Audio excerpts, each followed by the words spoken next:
everybody, and welcome to Healthy Living with Chef AJ. I'm Chef AJ, and I'm really excited to interview one of my very favorite people tonight, Dr. Doug Lisle.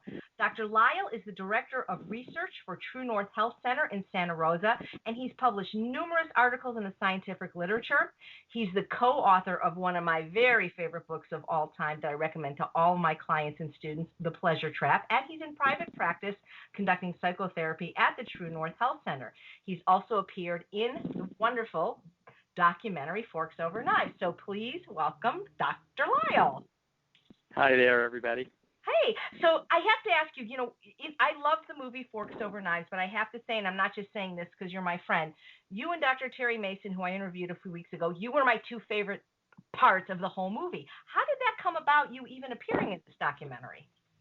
Well, that was, we got contacted, Alan Goldhammer got contacted by Brian Wendell, and I'm not sure why it is that they wanted to interview me, but they did, and they came up to TrueNorth, and I think they might have talked to Alan as well, but then we decided to interview. That my interview took place in the backyard of Alan's house, and we just sat down and I talked with Lee Fulkerson, and he was just unbelievably genuine and pleasant and very interested. And it was just a good conversation. And frankly, I had almost completely forgotten about it by the time I heard the movie was actually being made. Right. So was it fun to see yourself in a movie, or it wasn't a big deal?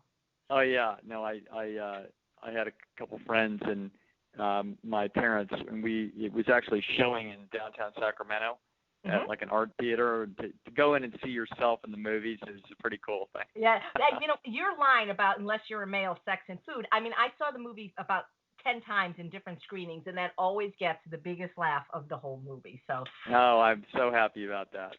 And you know what's interesting, Dr. Lisle, as wonderful as you were in Forks Over Knives, I loved you in the extended interview. I really loved what you had to say in that. And we have so many questions, but that is something I'd like to get to, if you don't mind, because you said some really important things. Well, why don't we get to it now? Because, a lot of questions, you have on YouTube, you have a YouTube called Losing Weight Without Losing Your Mind. It's got probably at least 100,000 hits, if not more right now. It's just all of your lectures are excellent, but that particularly is one of my favorites. So you really are an expert at what it takes to lose weight, which seems to be a topic that so many people are interested in, even people that are eating plant-based, because not everybody has quite figured that out. And I really owe you a huge debt of gratitude, because before I knew you, I couldn't figure it out either. And you really basically taught me what I needed to do. And in a sentence, you basically explained to me that I really didn't necessarily have emotional problems that were making me fat, but that I had math problems. And once you explained to me calorie density, I was, pretty much able to solve this problem. But a lot of people haven't.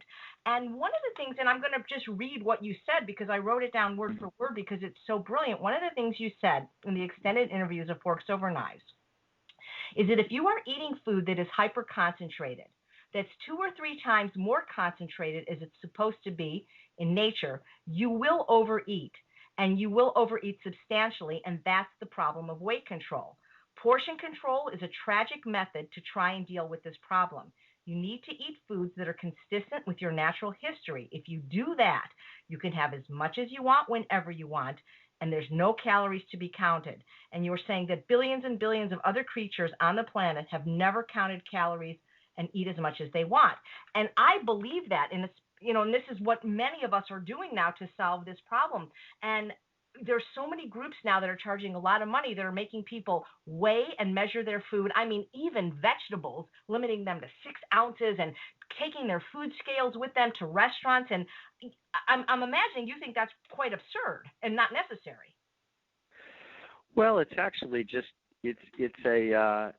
it's kind of an interesting nexus between ignorance and desperation.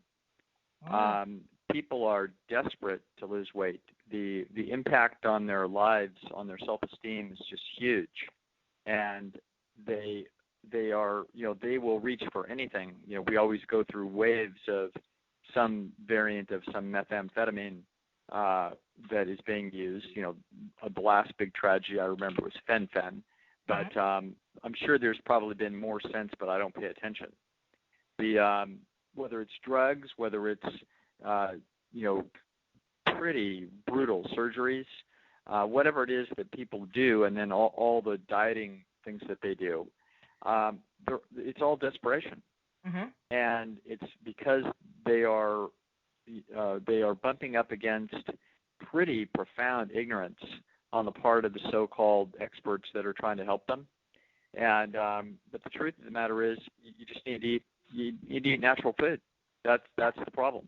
And that's, as simple as it is, it's quite a challenge, and there's quite a lot of learning to be done, and there's some transitions that a person has to go through. But once you're through those transitions, it's clear sailing. Absolutely. Mm-hmm. So you mentioned that the weight has a huge effect on self-esteem. Is that for both men and women, or is it primarily women? And why is that so? Well, it's for both men and women. It's more impactful on women than it is on men, but it's a big deal for both. And the reason is that we were not built to be carrying around an extra 20, 30, 40, 50 plus pounds. And so as a result, if you are carrying around that extra weight, depending upon your genetic structure, how well you carry it, it makes your body misshapen. Mm-hmm. And in the same way as if you have somebody, beat your face up and some bones are broken, and when it heals, it just never looks right. I mean, it's out of shape. And in the same way, if your body is carrying around extra weight, it is also out of shape. And as a result of that, we are unattracted to things that are not shaped the way that they were designed to be shaped. And so as a result, then people get feedback from others that they are not appealing. And those signals are what we're sensitive to. Mm. Well, but this is a global problem now, and certainly in this country, at least almost 3/4 of Americans are overweight and obese. So this is affecting a lot of people.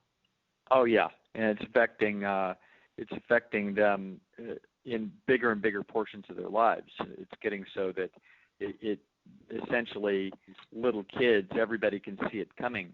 Mm-hmm. Some little kid that's 8 years old is already definitely 20% or 30% over their natural weight, and they are essentially going to spend their whole existence getting feedback signals that they're unappealing. Mm.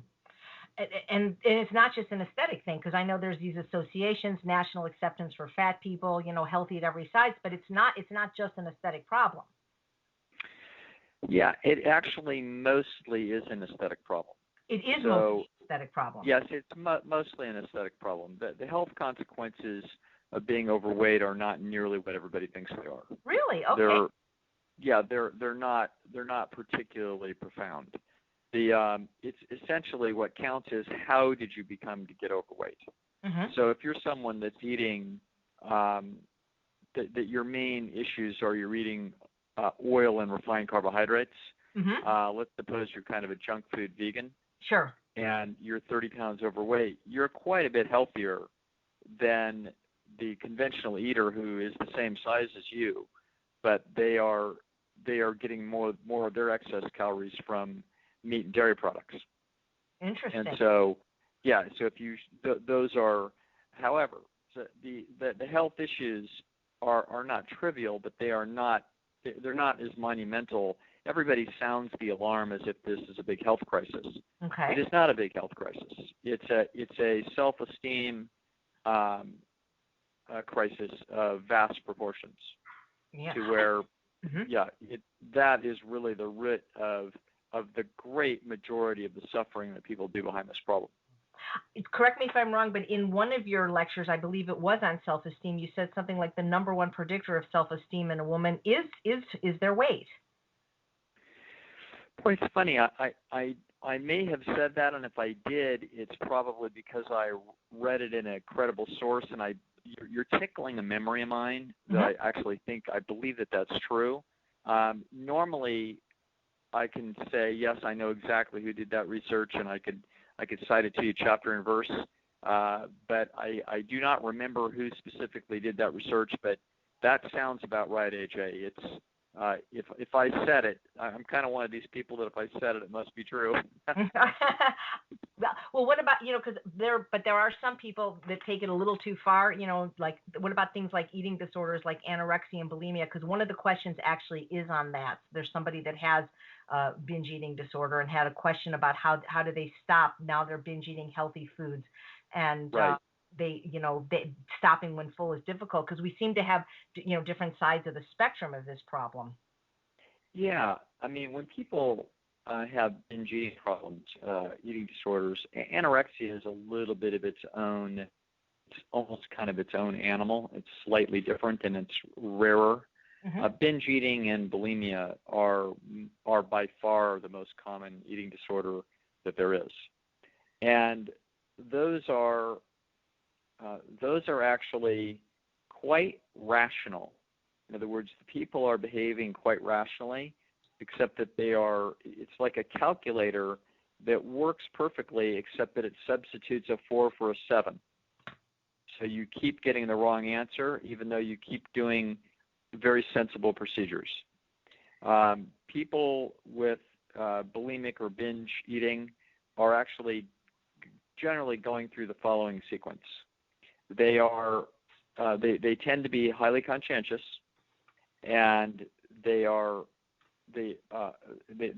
generally have a perfectionistic or a little competitive streak in them that is above average, and it overwhelmingly tends to be women, mm-hmm. as it makes sense, because women's waistlines are scrutinized with much greater acuity than men's are. Yeah. The reason for that is that women can become pregnant and men cannot. And so, therefore, in the natural history of our species, men were designed by nature to look at women's waistlines very carefully and to see if there were extra inches.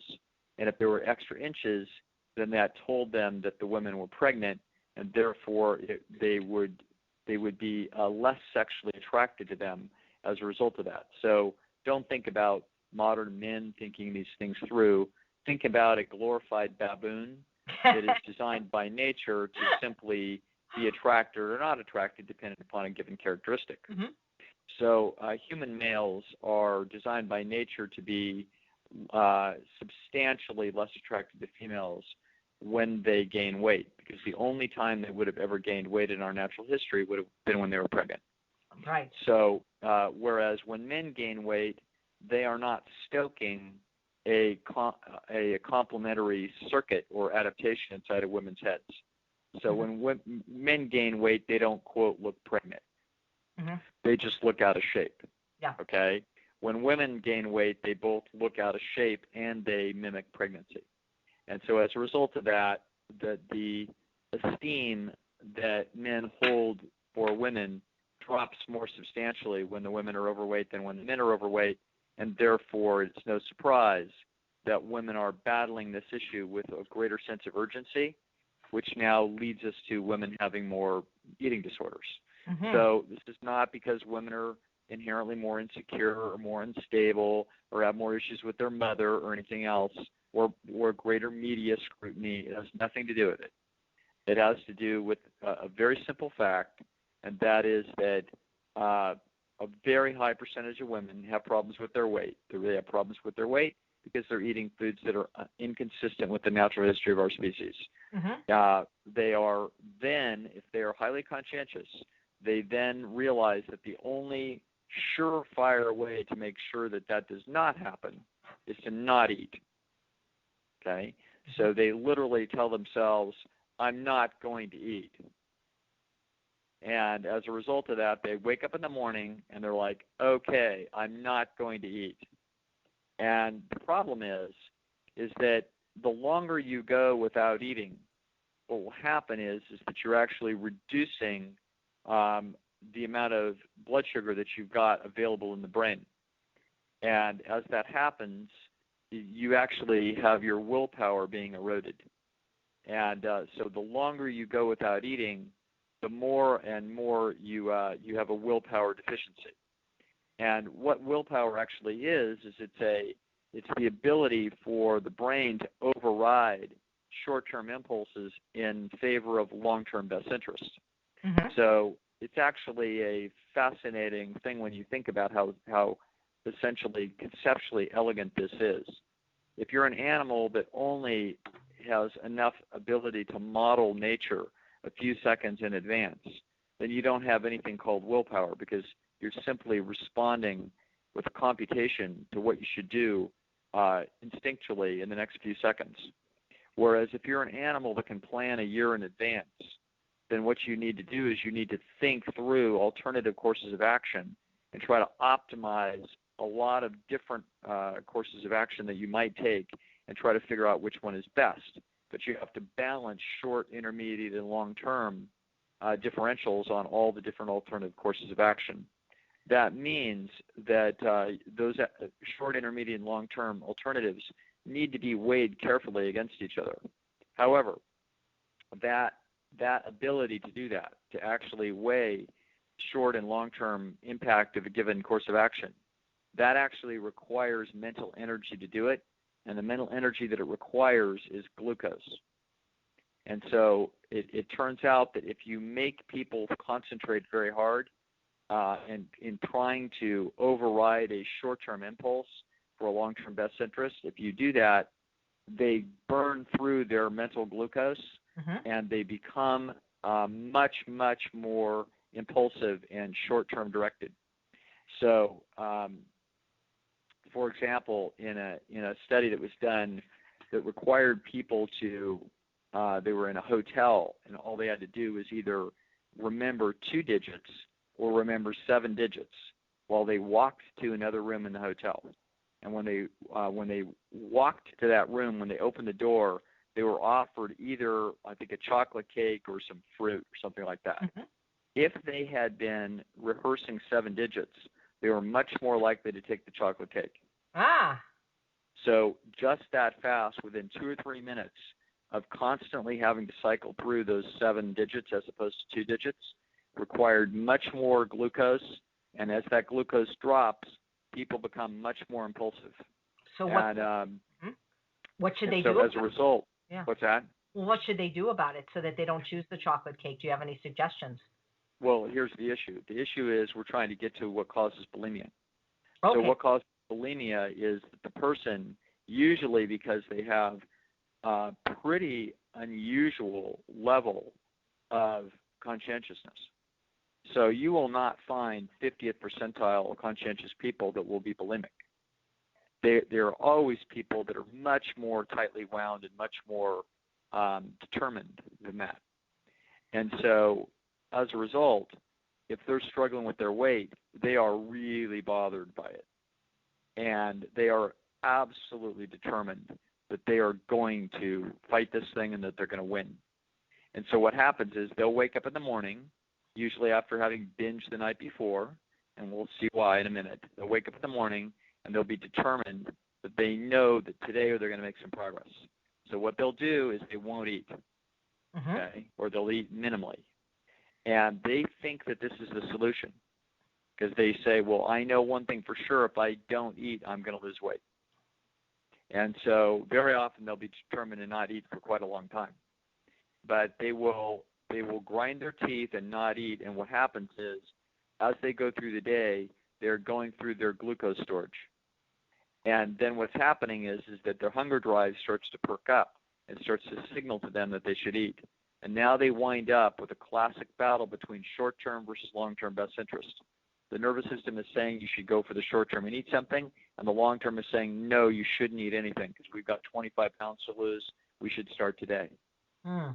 And what happens is that they are then in cognitive dissonance over those two decisions as those two decisions go back and forth and back and forth and back and forth and back and forth. Well, we already saw that in 2 minutes of cycling through the brain, you can reduce the person's willpower, okay? So you can imagine if this goes on for 4 or 5 hours. So by 3 or 4 in the afternoon, this person is now very hungry. They may have been a good girl and eaten a little salad at lunch. But the truth of the matter is they're out of glucose. And so as a result, they are very impulsive.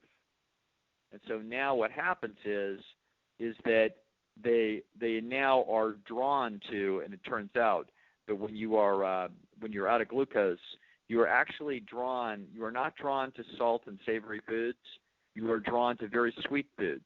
And we believe that this is an adaptation because in our natural history, that if you were short of glucose, the fastest way to replace it would probably be through some unprotected sugars, fruit, honey, something like that. Interesting. And as a result, you crave that. You actually differentially crave sweet. So now the person differentially craves sweet. Now they're going to go get into chocolate, or they're going to get into something sugary snack. And the problem is that there's no fiber in any of those foods. So once they stoke the system, they're very hungry, and now they're going to eat like crazy. Okay? So now it turns out that once you start to eat, it's so reinforcing. Now the food that they're eating is not only are they very, very hungry and they're eating on an empty stomach, but they are eating super high-calorie food on an empty stomach. So they rage their way through usually, maybe a pound to 2 pounds of food. Wow. And so it would not be unusual for a very hungry person to eat between 1 pound and 2 pounds of food. But the food that they would be eating would be food that wouldn't be hyper-concentrated. But so now we have our little bulimic person who is determined not to eat anything, and now they are directed towards the sugars. Now they start to eat it, and they cannot stop.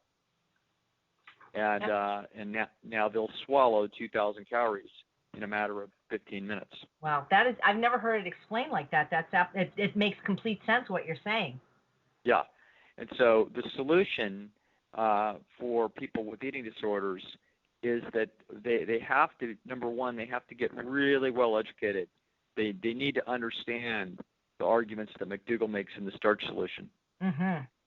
And they need to understand that how their willpower works, so that they are not trapping themselves in an impossible willpower situation. And they have to trust, they have to understand enough to be willing to run an experiment where they have to understand another thing that you get this hyper-conscientious thinking that says, well, if I only eat 4 or 5 ounces of food, I can't possibly gain more than 4 or 5 ounces today. And so the solution, which is actually a very rational solution to a person with a weight problem, is basically to make sure that I eat very, very little food in terms of weight. Because if I only eat 1 pound of food today, then I can't possibly be any worse off than gaining 1 pound.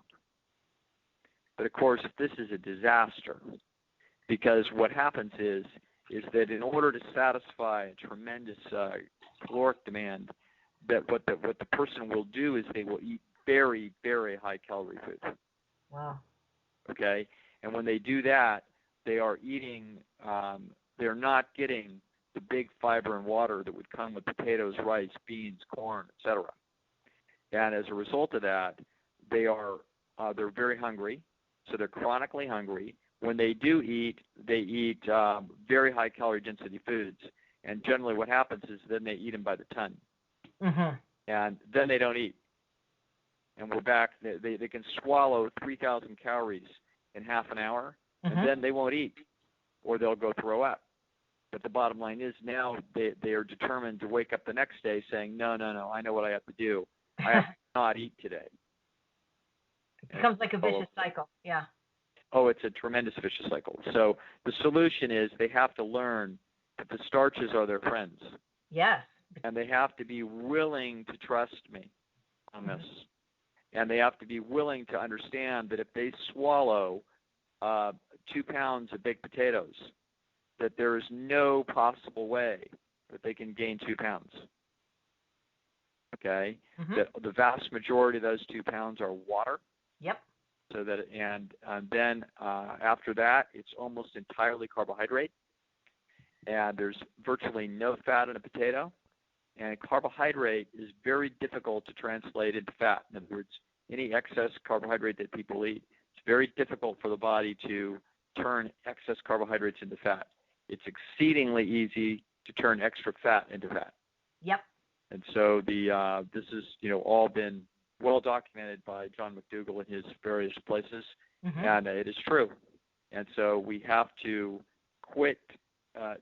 What bulimia is its misplaced conscientiousness. It's really what it is. Wow. Do you work at both the McDougall program and TrueNorth? Have you actually had some patients with these eating disorders and have seen them improve or get well from them once they followed them? Many times. Great. Many times. Okay, that's sometimes I've had people turn around literally in one session. That's fantastic. Do you ever see people that get it under control, get their weight under control? Because some of these people are saying that they're still binging on, quote, healthy foods like broccoli. Is that just like the last bit of the disease that they're not able to? No, actually, they're actually not understanding what's happening. They are not binging on broccoli. It's not possible to do that. Okay. That's your normal hunger drive. Yeah. That's how full you're supposed to get. Okay. Okay. And so they're so conscientious that to them, where they're supposed to get to is just have a little bit of food in their stomach so that the warning light goes off. It's like putting a gallon of gas in your car. So they put a little bit of food in there, usually very high calorie food, and if they have tremendous willpower, they'll just eat one little candy bar, one Clip bar. And they know that, well, it's only 2 ounces, so I can't gain any more than 2 ounces of weight. And they'll just sit right there and try to sit on their hands and not eat. So if they begin to eat healthy food and they're encouraged to do so, and they feel a little less guilt about eating it, they might eat to satiation. So they might eat, 1.5 pounds at dinner of food, which is a lot of food. Well, if they do, i.e., that they eat as much as they want, it's going to feel to them like they're out of control. But that's how we eat. Right, especially if they're being if they've come from one of these programs that requires the weighing and measuring of exactly. Right. And absolutely. Because they don't understand what a portion is. Because I remember I had asked Dr. McDougall, or maybe it was Dr. Goldhammer, like, what do you think of these weighing and measuring programs? He goes, if you have to weigh and measure your food, you're not eating the right food. Absolutely. Yeah. Well, speaking of Dr. Goldhammer, I've often heard you speak occasionally in the McDougall lectures. You talk about him being your best friend since the 4th grade. And when I've asked Dr. Goldhammer what made him adopt a health-promoting diet almost 40 years ago, he said it's because you used to beat him in basketball and he wanted to get an edge. But the problem is that you adopted the diet too. Is that really a true story, that you just wanted to beat him in basketball and that's why you started eating this way on the 4th grade? I just have to know. It didn't start in the 4th grade. This didn't start until we were about 17. Oh, okay. Yeah. So this healthy eating idea, it actually started, 2 things led to it. My father was always sort of interested in health and food. And because he didn't like to believe, he was very unconventional sort of a thinker. So he didn't believe in doctors and he didn't think that they knew anything. He thought they were crooks, and so he came across a book that was called Psychodietetics. It was written by a pair of guys at the University of Alabama, Sharaskin and Ringstorff, and it was one of the early books that talked about how sugar was a big evil and that refined carbohydrates were this terrible thing that disturbed blood sugar and caused all kinds of emotional problems. Now, what's interesting about this is that this is true for a very small percentage of people. So there are a few percentage of people that are legitimately hypoglycemic, and therefore their blood sugar levels cascade all over the place. It's generally because their liver's congested because they eat too much crap, and if they fast and eat our diet, then it goes away. However, we wouldn't have known this at 17. So my dad reads this thing and thinks that it's the Bible, and so we read it, or I read it, and then I think that now I know everything. So then what I did was I quit eating any refined carbs, and then Alan, I told Alan about it. I was very authoritative. One thing about me is I've been authoritative since I was about 5 years old. Whether I knew anything or not, I always held my opinions with great confidence. Yeah, so well, I was very. That's good, because even if you're wrong, I mean, you got to sell it, right? So I was very authoritative, and Alan, was listening, and he actually respected my dad, and so he decides he's going to do it, and I'll never forget this. I mean, we must have been 17, and 16 or 17, might have been 16. This was junior year of high school, so 16, and Alan called me up and he said, "This is actually pretty difficult." He says, "I'm looking at those cookies in my mom's cookie jar, and this is a challenge." And it was not easy. And so a week later, he had gone his week, and then we just stopped doing it. And so for several months, this was just how it is that we did things. We weren't eating any refined carbohydrates. And then we went backpacking together in Yosemite. And on that trip, Alan is very, very conscientious, and so he was the one that planned everything and had all the little meals organized, etc. And so it turns out we got up there, and we're about 3 days into this 5 or 6 day trip, and we're running short of food. And I was really irritated. I was like, "Great, I leave this to you, and you blow it." Uh-oh. like I was just, I didn't yell at him or make a big fuss, but I was actually annoyed.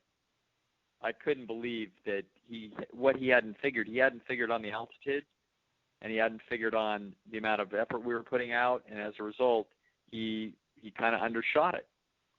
And something happened, and that is that I remember we were in the tent, and we were talking about it, and he said it struck a chord in him. And he said, "This is very interesting, this food thing." And the chord that struck at him was, for the first time in his life, he felt vulnerable. Really vulnerable. Okay? He realized that there was a deep principle that we had taken food for granted, and that here we were now up in the mountains, and we didn't know what we would have eaten. And we were literally vulnerable. Wow. And that 16-year-old kid, a little screw turned in that head, and it said, "This is a way bigger deal than people appreciate." And AJ, that is very true, because people find out if they ever water fast for 24 hours, they find out what a big deal food is. Like they're not really that close to that fact. They're vaguely close to it. They look at food as entertainment and excitement, flavor, and events and social, but they're not really in touch with how vulnerable they are around food. Interesting. Yeah, and so we discovered that. I wasn't paying attention, but I remember that conversation. I remember it bothering him. And what he did next was he went and got a job at a health food store. And at the health food store, he read all the books on the shelf. And he eventually came across Herbert Shelton. And when he read Shelton's work in natural hygiene, it made a lot of sense to him. And then the rest is history. Wow. So that's how we got interested. But it was this basketball issue. It's a good story, and I actually we were interested behind my dad's thinking about the effects of diet on athletic performance. And so we were actually thinking about that, and I had done a little bit of research up at Cal State Long Beach on it. We were looking for some kind of magic that could give us more endurance. And so we were reading about that, and I think he was thinking he might be able to get an edge on me. Yeah, but even to this day, he still can't beat you, right? No. That must be so frustrating for him, because I know him. That's so Dr. Lisle, We have a lot of questions, but believe it or not, and maybe you will believe this, that the Yeah. most common question, and I'll kind of put it in a conglomeration because there's different tributaries of it, is what do you do? Because when you're in a divided partnership where Yeah. I find, at least with my clients, it's usually the woman, but every now and then it's the father. But we have these people, maybe they saw forks over knives and want to feed their family better, or maybe they're overweight and want to lose weight, or maybe they have a lifestyle disease they want to reverse. And so somebody in the family gets on board with this gung-ho 100%, and they get no support, and sometimes the opposite, sometimes even sabotaged by their children or their spouse, and they give up. So what do Yeah. they do? Well, there's more than one thing. So there's a few elements here, and so let's begin with one thing. When a person learns about this stuff and they start to go gung ho, one of the things that they want to do is they want to share this information with everybody around them. Sure. And there's more than one reason for that. There's several reasons for it. The reason number one is that it looks like it's the right information, it seems like it's very important, and therefore you want everybody in the village to know it. And so that's reason number one. Reason number two is that you are designed by nature to try to become more valuable in the village for bringing information into it. So you're actually seeking esteem signals from other people that say, wow, thank you very much. I didn't know that, and I wouldn't have known that if it weren't for you. Okay? So that's another motivation for bringing the information to people. A third motivation is that sometimes people have anxiety about whether they are personally doing the right thing. So let's suppose they're investing in some Florida swampland with, Joe Crook. They get their friends to do it too because they are unconsciously seeking signals of assurance from their friends that their friends see the same situation as they see, and therefore we're all in agreement, and therefore I'm not making a mistake. So people feel that there is safety in numbers. So a lot of times they try to get people to go along with them and do whatever the new thing is in order to reduce their own anxiety about it. Okay? Mm-hmm. Fourthly, they also, if they're living in and around people, they want it to be convenient and easy. They might want to share the adventure. They don't want to have a bunch of pleasure trap food in the environment, and therefore they want an easier ride to it. It's, for example, it's very difficult if a couple smokes if one of them tries to quit and the other one doesn't. Even drinking too sometimes. Yes, alcohol. Absolutely. So these are all there are multitudes of factors here that are involved in this process, and so therefore it's any individual might have one or two or three or four of these factors working in that given situation. So we don't, obviously, the more of those factors that you have, the more in trouble you're in. But let's try to look at a couple of those factors and see if we can reduce down some of the tension that we're getting from the social environment. Tension number one is that we are trying to get esteem from the external environment by this great new information. The problem is that the people on the other side are not necessarily the slightest bit motivated. Tell me about it, yeah.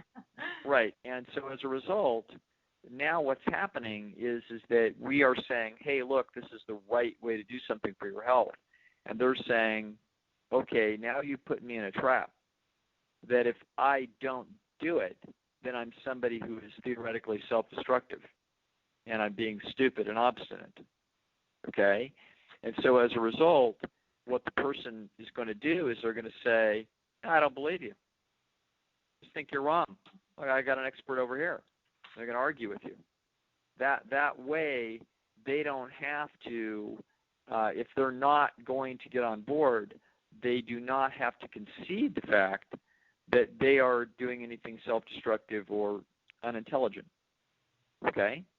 So this frustrates our motivation that says, I want an esteem signal. I want credit for having brought this information.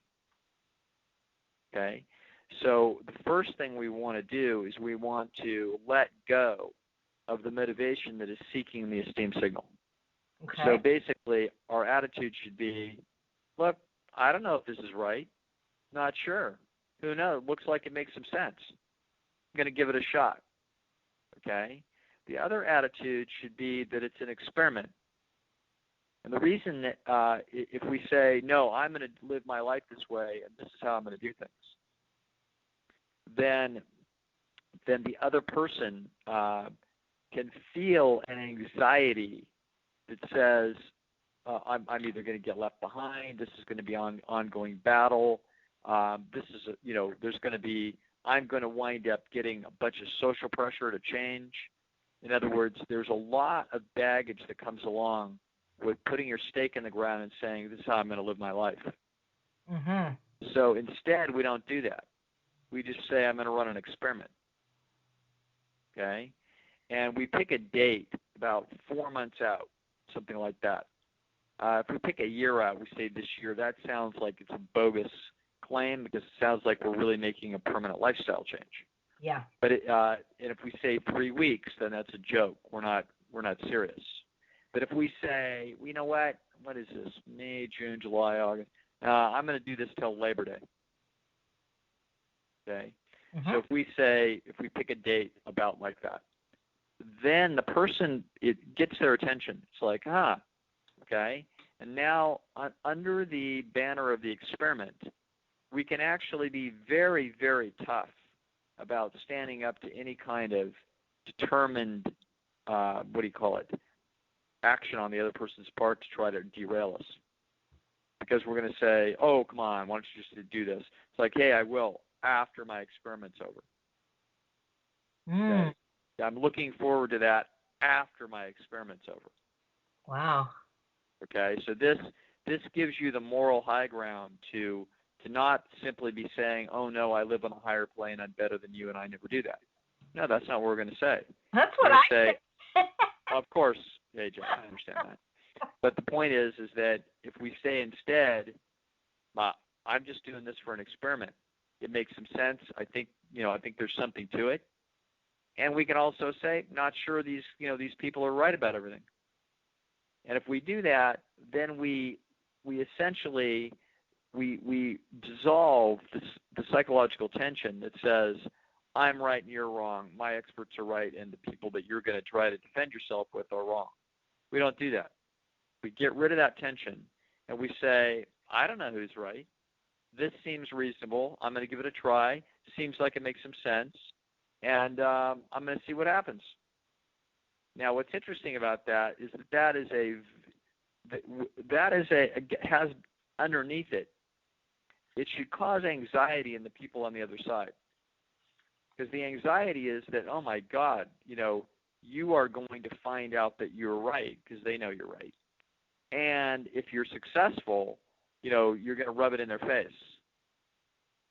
But the thing is that as you hide behind this, hey, I don't know, it's an experiment, we're just going to see what happens, then you are also signaling that you weren't so sure and that if it turns out you're right, it's an interesting discovery. Rather than you argued, made a claim, and now you are going to prove it and rub it in their face. Mm-hmm. So these are some subtle components of these situations.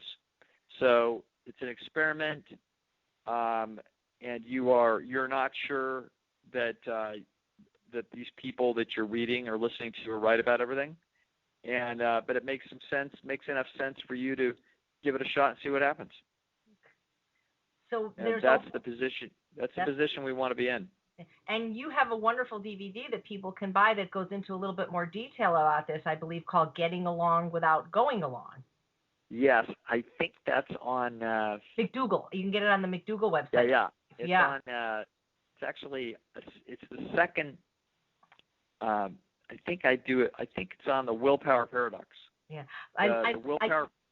I love the Go ahead. willpower paradox, I must say, because one of the things you say in the willpower paradox is the most important one of the most important things is cleaning your room. And I live with a pack rat, and it wasn't until I played that that for my husband, and I said, "Look at," and then he really started because he explained that it was affecting other areas, even though my husband doesn't have a problem with his weight. That you Yeah. explained that how a messy room, it just takes you can't get anything done because that was brilliant, by the way. So thank you for saying that. Oh, well, I stole all those ideas right from the book called Willpower by Roy Baumeister. But it's And still great so, to have you say it because we respect you, and it's like, well, hey, look at the, so it was great, because that's what I tell everybody. I said, hey, you're having trouble with this diet, clean your room. It's great to yeah, be able to tell people because it gives them something to do, and it's something they can do, and they'll feel better too. yes, Yeah. right, very concrete, very productive. Yeah. So, we get a lot of questions, and I think because I know you, I think I know what you're going to say, but I have to ask them because other people Sure. have asked them. Food addiction, emotional eating. Is this again just they're just not getting the food right, and once they get the food right, these things get dialed down, or is this real? Well, here's the thing. There's no such thing as food addiction per se. Mm-hmm. That would be like saying I'm addicted to oxygen. Okay? So, of course, you have an absolute, very powerful compulsion to eat. Now, when people say they have a food addiction, I really dislike that term because in my judgment, from any reasonable, theoretical frame of human psychology, there is no such thing as a food addiction. Okay. Okay? Now, what there is that there's addiction to specific foods. Right, like the food. Mm-hmm. Right, it's the pleasure trap. Sure. So if you take foods, and essentially, AJ, what this really fundamentally is it's actually fundamentally all built around the concept of the conservation of energy. That energy is the constraining resource for animal life. So animals' job, if you think about it, is to simply move through the world in ways that are energy effective. So that's actually what they're doing. They're running cost-benefit analysis on energetic problems. So if one guy, you go shovel manure for one guy and he pays you $12 an hour, and you go shovel manure for another guy and he pays you $15, you're going to go for the guy who pays you $15 because it's more energetically efficient. Okay, so this is if you're going to eat something, you are designed by nature to be able to analyze the energy content in the food by tasting it, and so that's the tastier the food is, overwhelmingly the greater the energy concentration is. Mm-hmm. It's also true that the less energy that it takes to digest the food, the more attractive you are to it. Mm-hmm. So, for example, when you cook foods, it reduces the amount of energy required to digest them quite substantially. Mm-hmm. It's also true that when you blend food or chop food very finely, if you grind it up, it also very substantially reduces the amount of energy required to digest it by about 12.5%. Yeah. That's why people love those smoothies. Yeah, they love smoothies. They love bread. They love anything soft, okay? Cooked things, soft things. These things are all by themselves. Those are foods that are the energy has effectively been magnified. And then if you add to that, where we've literally stripped the fiber out of the food and hyper-concentrated sugar and fat, then you have the pleasure trap. Mm-hmm. And so the problem isn't that people are addicted to food per se. The problem is that all animals are susceptible to the alteration of their food in such a way that the food has more calories for less effort. Mm-hmm. So a chocolate shake is just about the ideal thing that if you're going to try to design it for humans. High fat, high sugar, no fiber, no chewing. Okay? Mm-hmm. So basically no effort. This is exactly, you would expect to sell a tremendous amount of that product, and they do. Okay? So when people think that the reasons that they are eating, that they're out of control, or that they have problems with their foods, that they've got emotional problems, it's like, you don't have emotional problems. Yeah. You are an organism designed by nature. It actually requires knowledge, understanding, and practice to go against the modern environment's bounty. And it requires sort of consistent willpower practices. Mm-hmm. And it's not an easy thing to do. So when people are struggling, it is not because they've got underlying issues at all. Now, it turns out that the problems caused by the concentrated food create a lot of psychological problems. Interesting. Yeah. So this gets to be the confusion, because people, if they're 50 pounds overweight, they've got an awful lot of baggage in their head around food and eating and their weight and their sexuality and their attractiveness. Oh my God, it's a hornet's nest of trouble. Okay, but if people are thinking that they've got emotional issues and that is what's causing their eating problems, they're looking in the wrong place. The eating problems are evident throughout the animal kingdom if we alter the food supply. We do not have to have a psychological problem to cause it. If we put bread and chocolate in a rat cage, the average rat will gain 49% of its body weight in 60 days. Yeah. It doesn't require any stress to the rat. We do not have to put them under any difficult circumstances. We simply put the most highly energetic food in the environment, and that's the food they select, and then they start to gain their weight. Okay? And if they're a person, they gain the weight, and then they have a tremendous corresponding hit to their self-esteem. So when they say I eat because I'm, a lot of people say, oh, well, I'm stressed and that's why I'm eating. It's almost like it's the other way around. Well, when they are stressed, remember, if you're stressed, you're burning through the glucose in those decision-making areas of the brain. So they are stressed, and now they become far more impulsive. And so the solution, of course, is to be eating the complex carbohydrates. Yep. So you're being driven to eat, but you're only eating the crap because it's the most tempting, most quickly and easily energetic absorption, device that you can get your hands on. If you override that impulse and instead you eat something healthier, you will solve the lack of calorie problem in the brain, and you will have supported your ability to make good decisions for the next couple hours. And unfortunately, not everybody listens to Dr. McDougall, and they're told not to eat potatoes and rice because carbs are bad, and they're told to eat a lot of the high-fat foods and animal products, which aren't going to give them the glucose they need in their brain. Right. Yeah. So and they're designed by nature to prefer a chocolate shake and Canadian bacon to rice and beans. Yeah. Because the rice and beans are 500 calories a pound, and the Canadian bacon and the chocolate shake are 2,000. Sure. And so as a result, they are of course being told to do what they would want to do anyway. Yeah. And as a result, they wind up in the trap that they're in. Right. And I think, if you guys haven't read The Pleasure Trap, you have to read it because, it explains everything you're talking about so well, because one of the things you said that was a takeaway for me in The Pleasure Trap, and when I read it, I'm like, yeah, you said that there's millions of species, maybe billions on the planet, and only 3 in the history of the world have ever been overweight.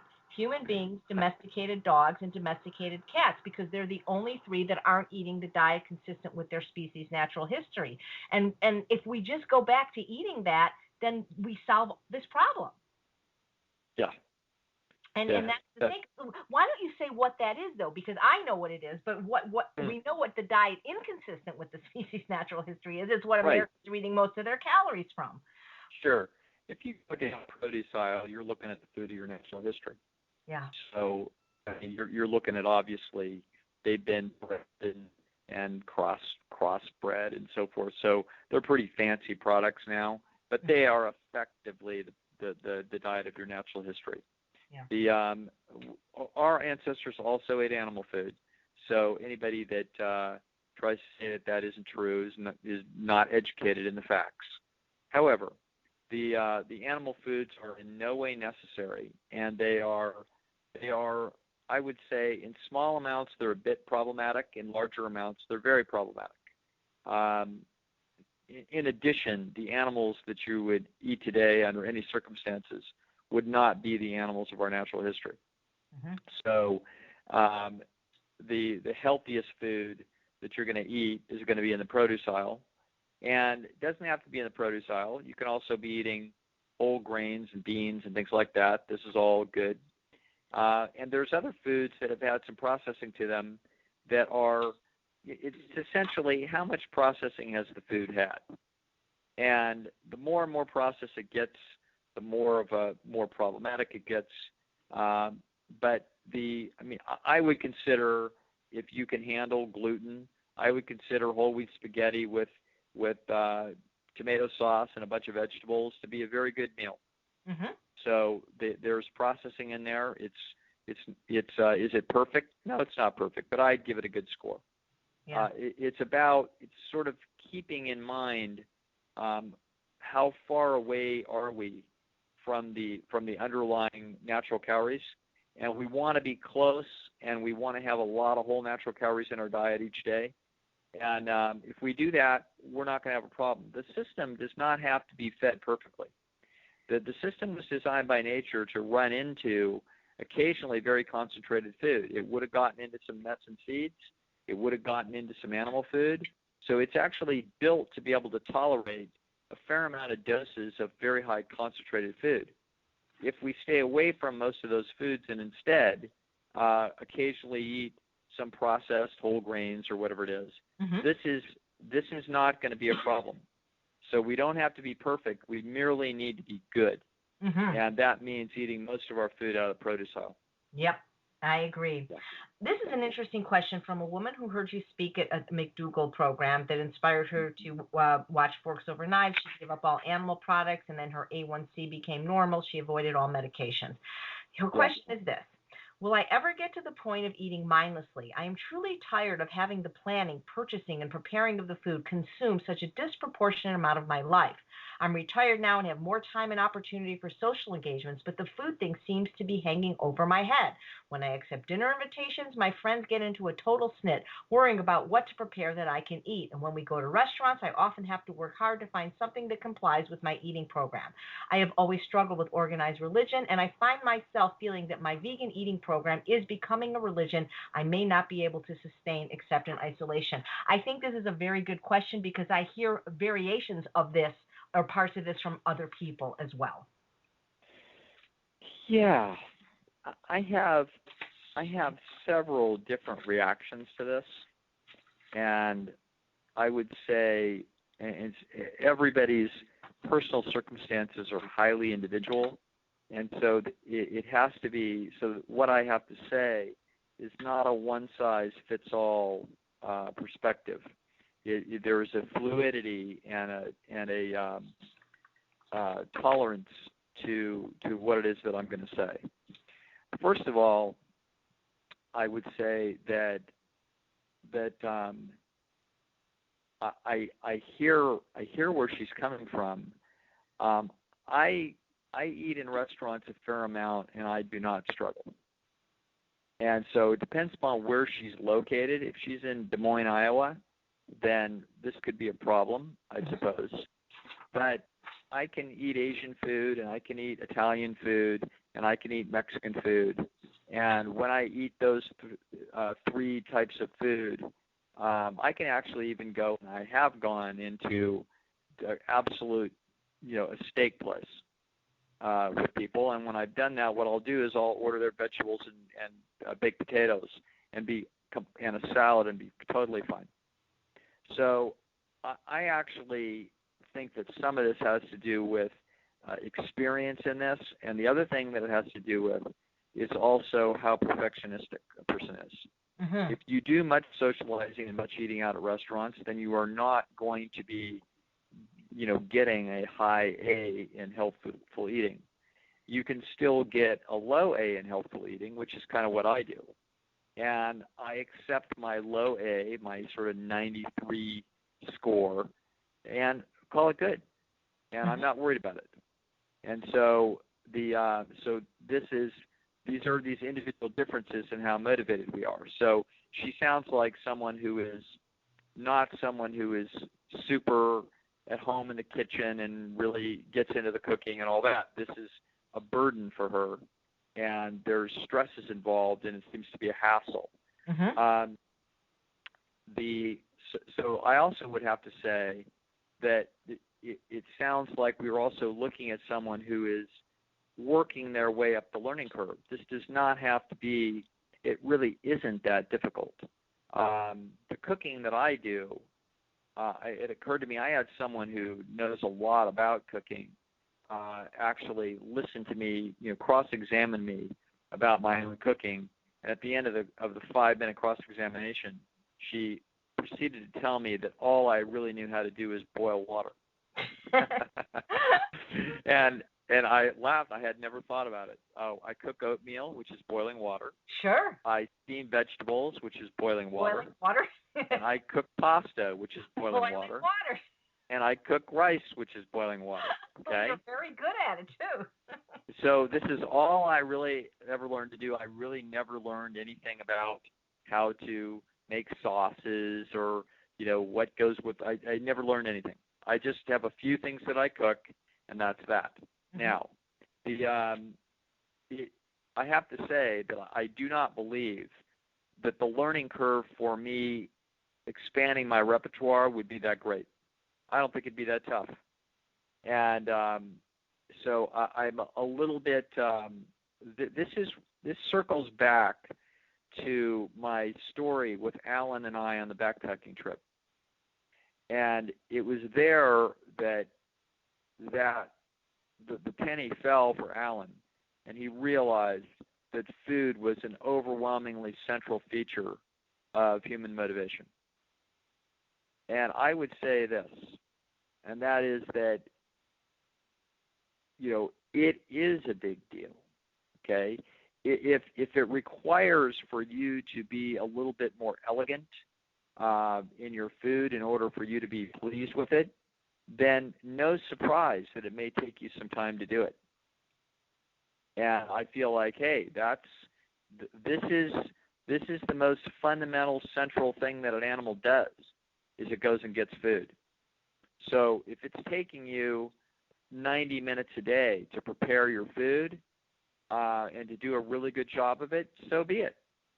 Okay? It shouldn't be any more than that. That's a lot of time. I don't take anything close to that amount of time to do my food. Mm-hmm. And so, but if it was a 90-minute a day project, that wouldn't be so outrageous, given the central importance that food has in our lives. Yes. So I take a little bit of an issue, and I want to shift perspectives on something that is to say that we have now become used to in the late 20th century, the idea that we shouldn't have to be thinking about it. Mm-hmm. This is unheard of. In the first half of the 20th century, food preparation for a family was not only an enormously important function.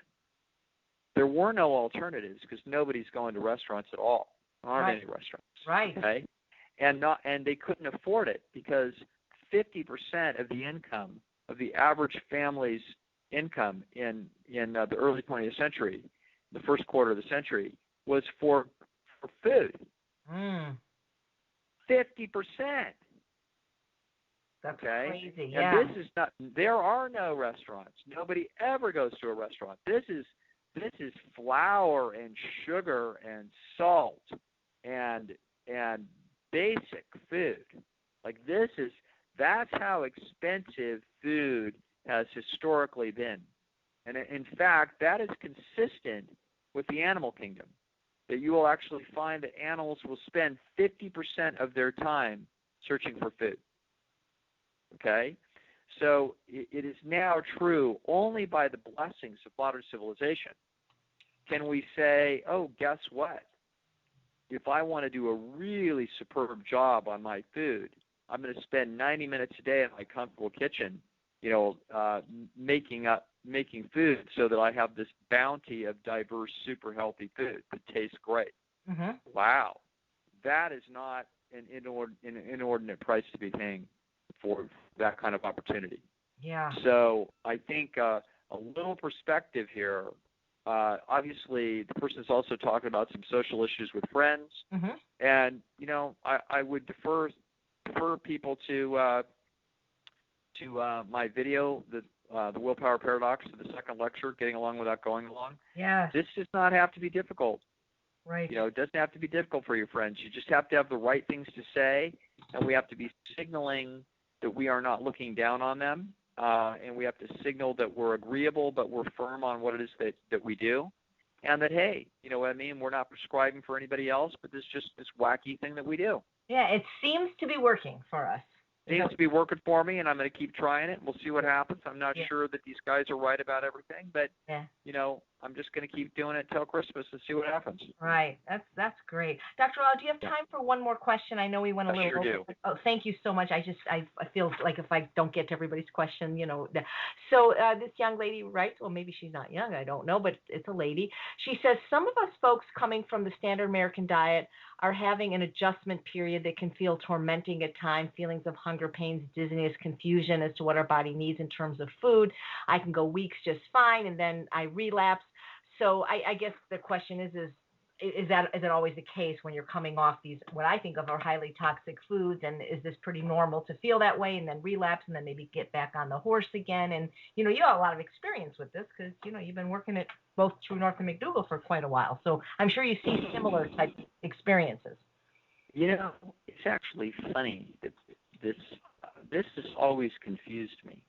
I will hear this from time to time.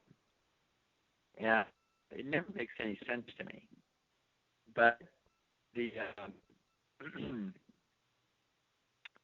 I have a feeling that one of the things that happens is that when people go from a conventional diet to a healthier diet, I think one of the places they start to go to is they go to salads and fruits and cooked vegetables, and I think they're hungry. Mm-hmm. And I actually think that they're going through an interesting adjustment process where the stretch receptors in the stomach are actually used to. The stomach is capable of feeling satiated when it is in fact not full, and it's capable of doing it behind the fat receptors in the stomach. That if you throw a bunch of really high fat food in the stomach, you can feel full even when you are not full, because the system recognizes that it has gotten a tremendous amount of calories. Wow, didn't know that. So if you eat half a box of See's candy, you can feel sickly full. Mm-hmm. Okay, and you're full, but you just ate 1,500 calories, but you only ate half a pound of food. Mm-hmm. Okay. If you'd eaten half a pound of a baked potato, it would have been 250 calories.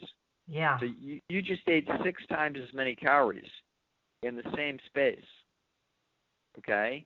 And so as a result, what can happen is people that naturally have eaten very concentrated foods, surprisingly, they have never, a lot of times, or they have rarely really filled up their stomach mm-hmm.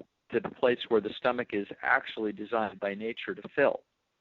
And so as a result, their stretch receptors are really not used to being, they're not used to stretching out. It's kind of like a balloon. When you blow up a balloon, sometimes it's hard to blow it up the first time. Yeah. But then if you let the air out and then blow it up the second time, it's easy. Okay? Sure. This is very analogous to what's going on. People's stomachs are an unblown up balloon. And so as a result, when they put a little bit of food in there that is not concentrated food, they feel full. But the problem is they haven't eaten very many calories. Yeah, interesting. And so now what happens is that they even though they sort of feel full, they sort of feel tired, and they sort of feel headachy, and they sort of feel, they're actually going through an adjustment process where they're not doing so great. Okay? And there's some confusion in the system as to how much they need to be eating. And so I think that this probably goes away very quickly. The digestive system is going to quickly figure it out that it's going to start to get used to eating higher quantities of food, and then we're going to be fine. But you can go through a short-term process there where it takes a little bit of getting used to. Doesn't take much, though. I think probably within a week, those receptors get used to eating bigger quantities of food. And but yeah, I think that's probably the adjustment that people are talking about. People also occasionally, this can be disrupting to people with some digestive problems. Suddenly, the diet is so different than it has been, and as a result, their intestinal flora are not what it is that they will be after they've eaten healthier foods for a while. And so there are occasionally people that go through some digestive eliminative, turbulence when they go to a healthier diet. There's a lot of things, So I suppose there could, like, big individual differences. I have to tell you, in most cases, there is no big problem. Okay? Most cases, people start eating healthier, and they feel better immediately, like first meal in. Okay, if they're paying attention. But this is. I can't remember what the rest of your question was. Read it to me again. I want to make sure I hit that. They can do it for a while. They feel bad at first, coming off the toxic diet, and then they can do it for a few weeks, and they relapse, and then the process goes all over again. Right. Well, I'll tell you what. The staying away from the pleasure trap, staying away from the modern drug-like foods is. This is no trivial project. I mean, this is one of these things that is actually quite simple, but it is not easy. And so this is consistently going against your instincts, and to do so long enough to the point where if you're like people that live healthfully consistently enough do not get into crap very often. And the reason they don't is not because of some higher moral purpose generally, although it could be. But it's usually just because that they could feel the difference in literally a matter of minutes. The entire digestive system, when you're eating a healthy diet, you eat unhealthy foods, you feel uncomfortable very quickly. And you know exactly why. And so the motivation for continuing on a healthy path is that it feels good. Yeah, I agree. Yeah. I've never had to, I do naughty things, but those naughty things are self-limiting because they don't feel good. Yeah, because you've even said that where you work, there's these donuts that actually can jump into people's mouth. And I've heard about those actually happening, Yes, they do that, and they'll jump in there, and when they do, I invariably feel lousy for the next hour. That's so great. The only good news is that Alan Goldhammer's nowhere in sight. Yeah, I have a feeling though he's one of the few people that actually don't get into donuts for some reason. He doesn't get into anything. Yeah, he's He's a machine. He's not really a person. I was gonna say I'm not even sure he's human. He's so you got it that way. So can we look forward to another book from you, hopefully in the near future or in the future at all, or another movie? We can. Great. I'm writing a book now. That's great, because your first one was like so amazing, and I thank you so much for writing that and explaining something that so well that needed to be explained, and that's fantastic. So before we end, is there anything you'd like to tell our listeners? And like maybe if they wanted to get in touch with you, they could have a private session, or just if you have a website or anything that you could share with us? Actually, I have a website that will be going up probably within about 90 days. Great. And it's going to be very different. It's not, I mean, health is a component, but that is not the fundamental component. Mm-hmm. The fundamental component is really what I call esteem dynamics. Mm-hmm. That is all about self-esteem and the feelings of esteem that we have. It's really about human happiness. And so people can sort of, I will let you know when that's live, AJ, so you can tell your people. I'd be happy to. Do you happen to know the URL yet? I mean, what it is, or do you have a name for the website yet, or can you share that, or you'll just? Well, it's not. I mean, it's all being built right now, okay, so you can't great. access it. So you can now. Okay. Well, I would be happy to share that with everyone when that comes. That's fantastic. So it's just, gosh, it's just, I mean, of all the people, I think you're one of my favorite, if not the favorite, to talk to, because you explain things so well. It's like there's almost no question you can't answer, and it's just so fascinating. I love your brain. You are really probably the smartest person I know. Or either you or Dr. Goldhammer, one of you two. I don't know. Yeah, well, I'll make sure that you said that I was smarter than he was, and then he could be all upset about it. wait till after the weekend, because he's going to be Skyping for my ultimate weight loss program. So let's tell him after. We'll wait till I'll wait till after. Yes, right. Thank you. Well, thank you so much, Dr. Lisle. You've just been so fascinating, and you explain everything so well, and it really just comes down to the pleasure trap. That's really what it comes down to. You got it, AJ. Okay. Hey, listen, thanks for having me. Thank you, and thank you guys so much. Thank you, everyone, for listening to Healthy Living with Chef AJ. You've been listening to Dr. Doug Lisle, the co-author of The Pleasure Trap. I'm Chef AJ, and I make healthy taste delicious. Good night, everyone, and thank you so much, Dr. Lisle. You bet. Thank you, AJ. Bye. Take care.